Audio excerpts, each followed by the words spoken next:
The Ostrich and Its Kindred by W.P. Pycraft.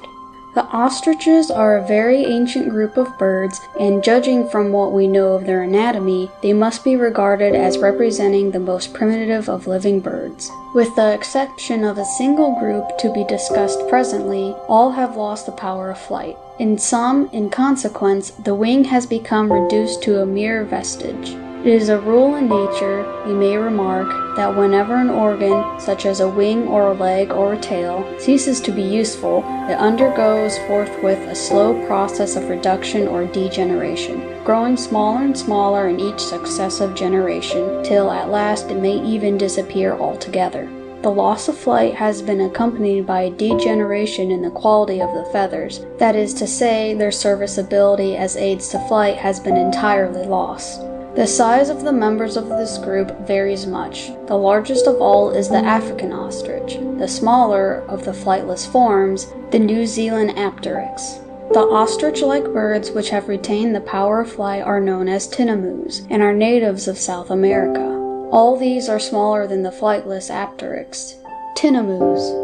The tinamous should perhaps be regarded as standing at the head of the ostrich tribe, since they have reached a higher degree of development than any other of its members. They have also preserved the power of flight. In their general appearance, they bear a singular resemblance to partridges, though a little careful observation will reveal many points wherein they differ therefrom. They are very confiding and unsuspicious birds. Some persons call them stupid on this account, and in the early morning the species inhabiting the Argentine pampas will, observers tell us, come right up to the isolated houses of the settlers, so that the boys knock them down with stones. The delicate quality of the flesh has caused these birds to be highly esteemed as food, and their trustful nature renders them as easy prey, so much so that in some districts they have been almost exterminated. Large numbers are caught by riding round them in a circle and securing them with a noose. Mr. Hudson, who lived many years in the Pampas, assures us that the great tinamou is one of the sweetest voiced of the native birds. The song is composed of 5 modulated notes, flute-like in character and very expressive, and is uttered by many individuals answering each other as they sit far apart, concealed in the grass. The eggs of the tinamous are to be reckoned among the wonders of bird life, being so highly burnished as to look like beautifully glazed porcelain. The color varies according to the species, ranging from a wine red, blue-green, and brown to black. The young are almost as remarkable as the eggs, being clothed with a peculiar down of great complexity of structure and resembling in some respects the nestling down of the true ostrich. The rhea. The rhea is a native of South America. It is frequently referred to as the South American ostrich and also as the nandu. The resemblance which it bears to the true ostrich is striking, but it may at once be distinguished therefrom by the fact that it has 3 toes and a feathered head and neck. Furthermore, it is smaller in size and lacks the conspicuous white wing and tail plumes. The tail, indeed, as may be seen from the photographs reproduced, is wanting. The rhea must be regarded as standing at the head of the flightless members of the ostrich tribe. Its wings, though are not large enough to raise its heavy body from the ground, are yet of considerable size. In Buenos Aires, rheas are hunted with dogs. If a breeze is blowing, the birds raise one wing which acts as a sail. This done, they can acquire a speed which makes it absolutely impossible for either dog or horse to come up with them. The only chance of ultimately capturing them is by wearing them out by ceaseless pursuit. A chase of this kind may last an hour and a half. Needless to say, for sport of this kind, both horses and dogs must be the best of their kind and in good form. The natives and Indians hunt them on horseback with the bolas. The bolas, or balls, used for this purpose consist of 2 round stones covered with leather and united by a thong of about 8 feet long. One of these is held in the hand, and the other whirled round the head and suddenly released, when both go whirling madly round till they strike the rhea's legs, around which they instantly twist, and the victim is a fast prisoner. The rhea is in danger of disappearing altogether as a wild bird, owing to the ruthless slaughter which is made upon it for the sake of its feathers. For some years back, Mr. Harding tells us, the number of birds killed has averaged 400,000 per annum, and as a consequence, the species has already disappeared from nearly half the territory of the River Plate. On some estates in Argentina, the wild birds are driven in and plucked. Like most of the ostrich tribe, the male alone performs the duties of incubation, hatching some 20 eggs at a time, the produce of several different females. There are 3 different kinds of rhea, but they do not differ much one from another. The young are curiously striped, the egg is very large, of a cream color, and deeply pitted. Darwin, in his Voyage of the Beagle, tells us that when he was at Bahia Blanca in the months of September and October, the eggs in extraordinary numbers were found all over the country. They lie either scattered and single, in which case they are never hatched, and are called by the Spaniards huachos, or they are collected together into a shallow excavation which forms the nest. Out of the 4 nests which I saw, 3 contained 22 eggs each, and the 4th 27. In one day's hunting on horseback, 64 eggs were found. 44 of these were in 2 nests, and the remaining 20 scattered huachos. The gauchos unanimously affirm, and there is no reason to doubt their statement, that the male bird alone hatches the eggs, and for some time afterwards accompanies the young. The cock, when on the nest, lies very close. I have myself almost ridden over one. It is asserted that at such times they are occasionally fierce and even dangerous, and that they have been known to attack a man on horseback, trying to kick and leap on him. My informer pointed out to me an old man whom he had seen much terrified by one chasing him. I understand that the male emu in the zoological gardens takes charge of the nest. This habit, therefore, is common to the family. The gauchos unanimously affirm that several females lay in one nest. I have been positively told that 4 or 5 hen birds have been watched to go, in the middle of the day, one after another, to the same nest. Although this habit at first appears very strange, I think the cause may be explained in a simple manner. The number of eggs in the nest varies from 20 to 40 and even 50, and according to the Zara, even 70 or 80.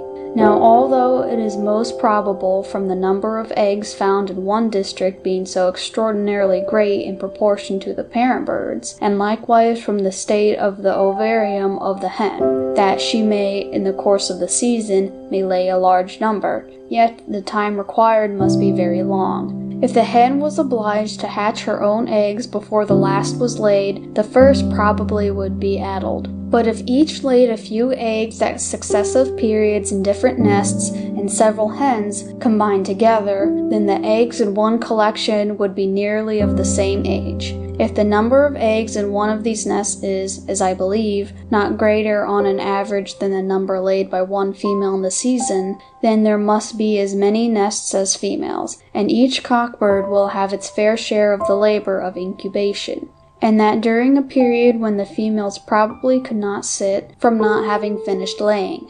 I have before mentioned the great number of huachos, or deserted eggs, and that in one day's hunting 20 were found in this state. It appears odd that so many would be wasted.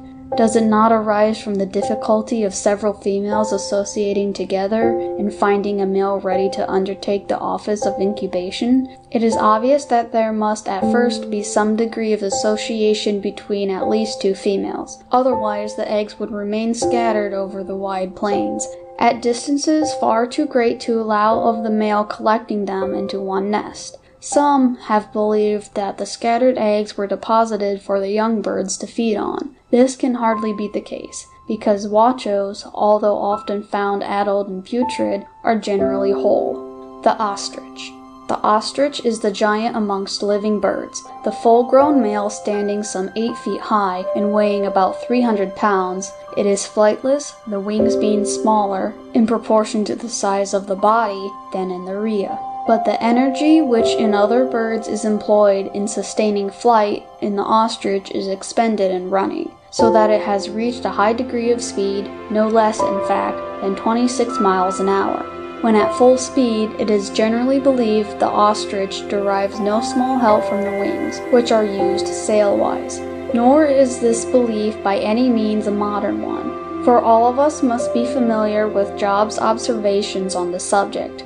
What time she lifteth her wings on the high, she scorneth the horse and his rider. The wings are never used in running at full speed, but are of much service in turning, enabling the bird to double abruptly even when going at top speed. In justice to the older observations, however, it must be remarked that ostriches do run with raised wings, but only at the commencement of the run, or in covering a short distance, when the pace may be considerable.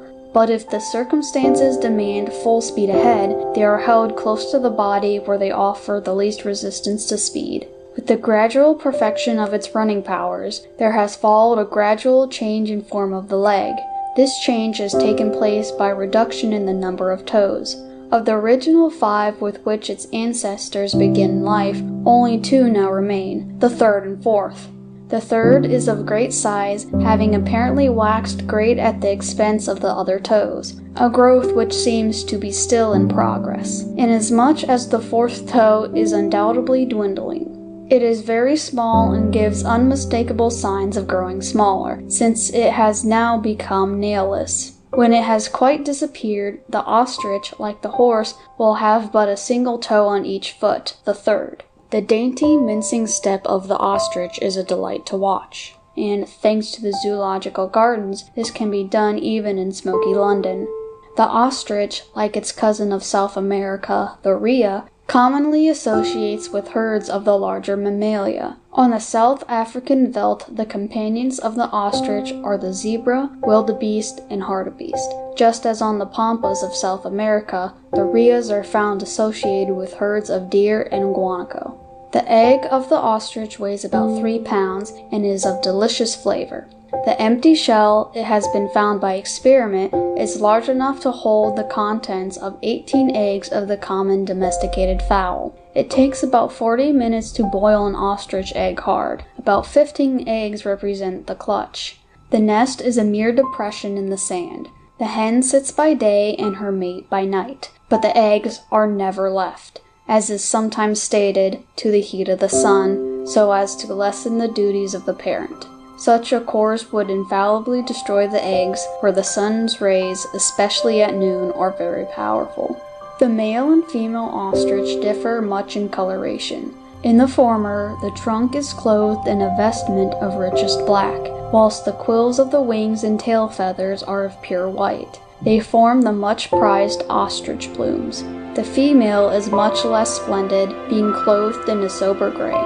But these colors are not merely ornamental. They render the male by night and the female by day invisible, owing to the perfect harmony they make with their surroundings, thus affording an interesting illustration of protective coloration. All ostriches, says Mr. Cronwright Schreiner, adults as well as chicks have a strange habit known as waltzing. When chicks are let out from a kraal in the early morning, they will often start away at a great pace. After running for a few hundred yards, they will stop and, with wings raised, spin round rapidly for some time, often till quite giddy, when a broken leg occasionally occurs. Adult birds, when running in large camps, will often, if the veldt is good, do the same, especially if startled in the fresh of the early morning. A troop of birds waltzing, in full plumage, is a remarkably pretty sight. Vicious cocks roll when challenging to fight, also when wooing the hen. The cock will suddenly bump down onto his knees, open his wings, making a straight line across his breast, and then swing them alternately backwards and forwards, as if on a pivot, each wing, as it comes forward, being raised, while that going backward is depressed. The neck is lowered until the head is on a level with the back, and the head and neck swing from side to side with the wings, the back of the head striking with a loud click against the ribs, first on the one side and then on the other. The click is produced by the skin of the neck, which then bulges loosely under the beak and for some distance downwards. While rolling, every feather over the whole body is on end, and the plumes are open like a large white fan. At such a time the bird sees very imperfectly, if at all. In fact, he seems so preoccupied that, if pursued, one may often approach unnoticed. I have walked up to a rolling cock and seized him by the neck, much to his surprise. Just before rolling, a cock, especially if courting the hen, will often run slowly and daintily on the points of his toes, with the neck slightly inflated, upright and rigid, the tail half drooped, and all his body feathers fluffed up. The wings raised and expanded, the inside edges touching the sides of the neck for nearly the whole of its length, and the plumes showing separately, like an open fan, on each side of the head. In no other attitude is the splendid beauty of his plumage displayed to such advantage. The males are very fierce while guarding their eggs or fighting for mates, and kick with an extraordinary violence with their powerful legs. As an example of their fierceness when aroused, Mr. Cronwright Schreiner, who knows much of these birds, relates a story told him by a railway guard of an old male who charged a goods train coming at full speed down a steep gradient. The bird, as soon as he caught sight of the train, at once got on the line and advanced fearlessly to fight the monster. As the screeching engine approached, he rushed at it from straight in front, hissing angrily, and kicked. He was cut to pieces the next moment. The Bedouin tribes hunt the ostrich on dromedaries, so also do the natives of Somaliland, and when near enough shoot it with poisoned arrows. In the Sahara, Canon Tristram tells us it is ridden down on horseback, a method of capture which the Sahara sportsmen regard as the greatest feat of hunting.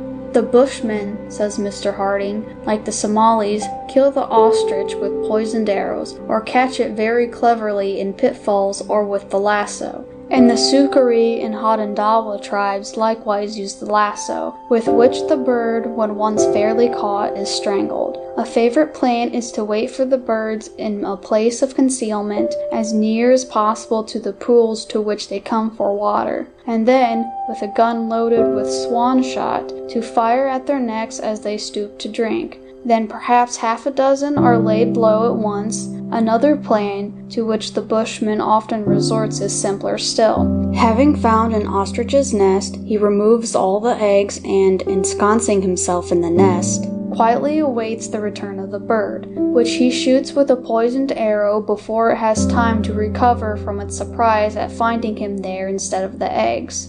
In Sennar, the Abu Roof bring it down by throwing a curved flat stick from 2.5 to 3 feet long, not unlike the Australian boomerang, and made of tough acacia wood or hard ziziphus. Mr. Arthur Glynn of Ladenburg gives a graphic description of an ostrich hunt, his quarry being a troop of 20 birds, on sighting which, he tells us, we immediately gave chase, discovering directly afterwards that a single bull wildebeest was among them.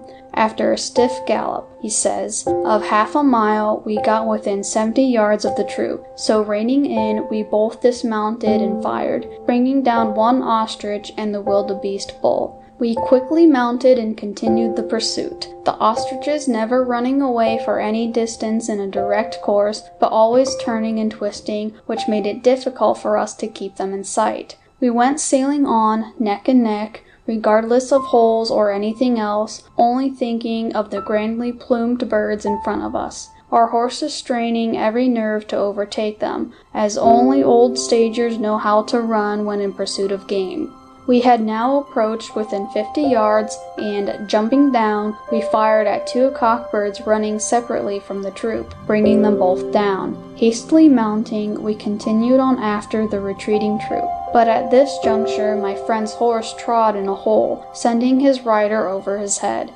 thereby completely putting him out of the run. I now continued the chase by myself. For a mile the ostriches gained on me as they continued to run in a straight line, thereby not enabling me to cut off any point, but obliging me to keep in at their rear all the time. If I got off twice and fired several fruitless shots, and then continued the chase for certainly 2 miles without dismounting once, I now got within 100 yards and jumped down. The first shot I fired brought down a fine cockbird, but the second struck the ground over the others, turning them to the right along a low ridge. They appeared very much exhausted and ran with their wings spread out. I saw that they were coming direct for me, and waited until they were close, When the ostriches approached within 15 yards, I selected the best-looking bird and put a bullet through him. He ran on for about 20 yards and fell dead. Cassowaries and emus.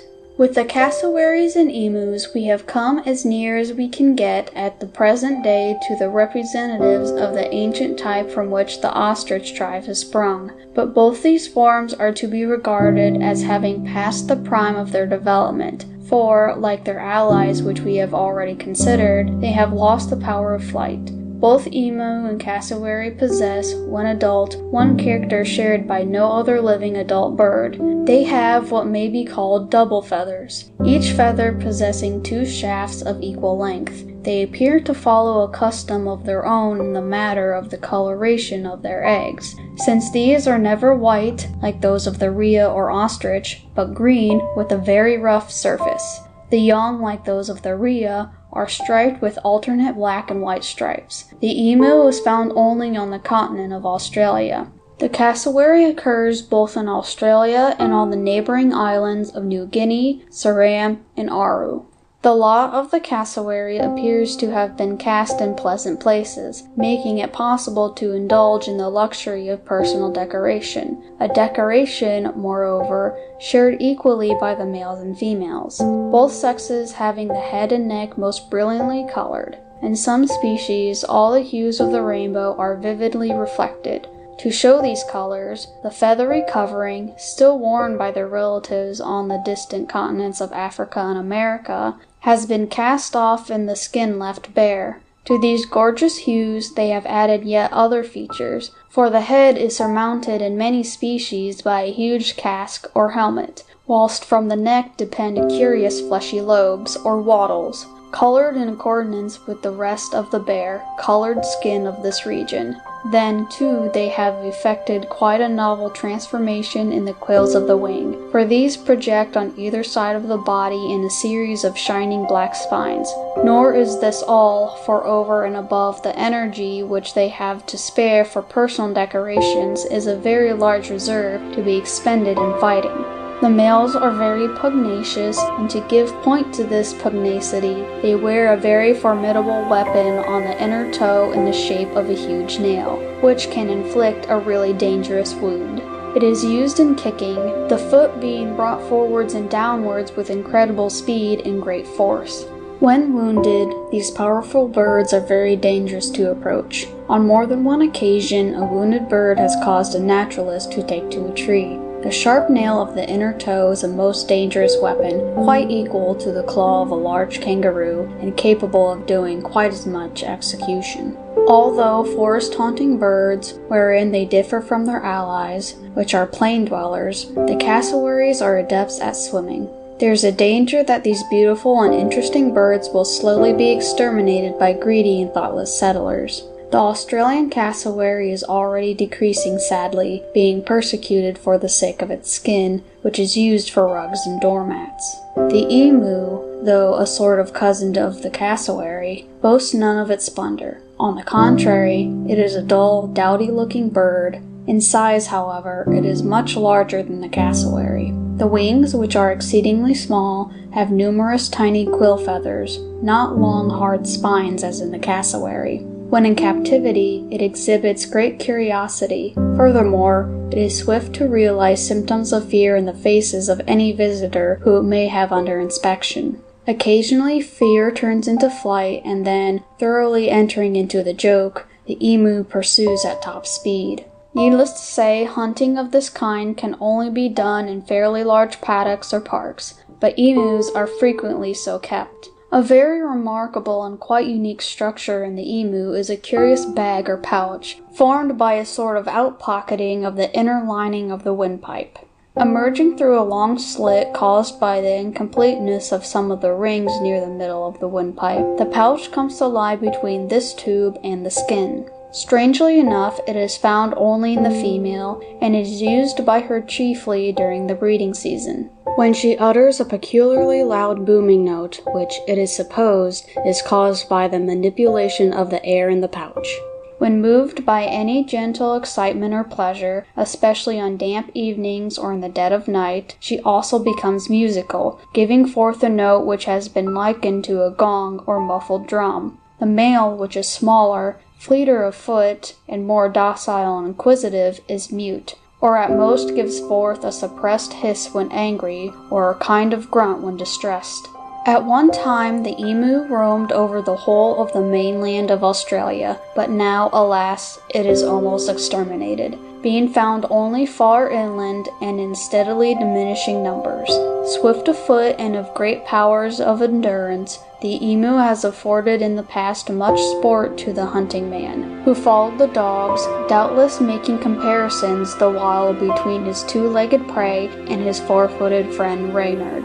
The hunt does not end till the bird is thoroughly exhausted, when it must be seized at once by the neck in order to prevent it kicking, for the legs are so powerful that a blow from the foot is dangerous. Incubation is apparently performed by the male, which sits from 54 to 64 days. Practically no nest is made, only a shallow hollow being scraped in the sand. The eggs, from 7 to 13 in number, are of a dark bottle green color, sometimes lighter, and have the surfaces curiously roughened. The male is smaller than the female, a fact which has led to some confusion, the larger female having at one time been regarded as the male. It will be noted that the emus not only lack the brilliant color of the cassowaries, but also the helmet or casque.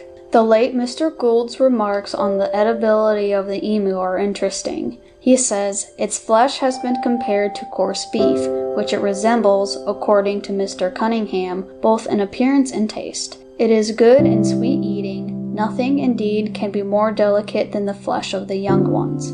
There is little fit for culinary use upon any part of the emu except the hindquarters, which are of such dimensions that the shouldering of the two hind legs homeward for a mile distance once proved to me as tiresome a task as I ever recollect to have encountered in the colony. I may remark that its flesh proved of the greatest service to Dr. Leichhardt and his intrepid companions during their overland route from Moreton Bay to Port Essington, in the course of which, but more particularly between the head of the Gulf of Carpentaria and Port Essington, the sight and capture of the emu was almost a daily occurrence. So abundant, in fact, was it that he states that he saw in the short space of 8 miles at least 100 in flocks of 3, 5, 10, and even more at a time. On the continent of Australia, the emu was formerly abundant about Botany Bay and Port Jackson Harbor, but is now only to be seen in the plains of the interior, over whose solitudes it roams in great numbers, and where it breeds depending on the strength and swiftness of its legs to avoid the pursuit of the stockmen and their dogs. Farther and farther back, however, it will be driven until it be extirpated, unless some law be instituted to check its wanton destruction. In a wild state, emus take readily to the water, and have on more than one occasion been seen swimming across a wide river. The South American rhea is also known to be a good swimmer. The common emu is restricted to eastern Australia. The opposite side of this great continent is inhabited by another and very distinct species known as the spotted emu. The apteryx. To see the apteryx at home, we should have to travel to far New Zealand and to hunt with infinite patience when we got there.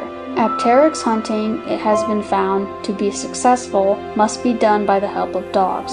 Sir Walter Bowler has written some very spirited accounts of such hunts. Europeans, indeed, have been singularly successful in this hunting, whereby they have done much to enhance the value of this bird by hastening its fast approaching and inevitable extermination.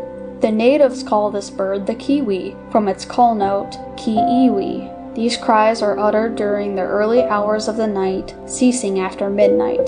They appear to have great penetrating power. End of section 1.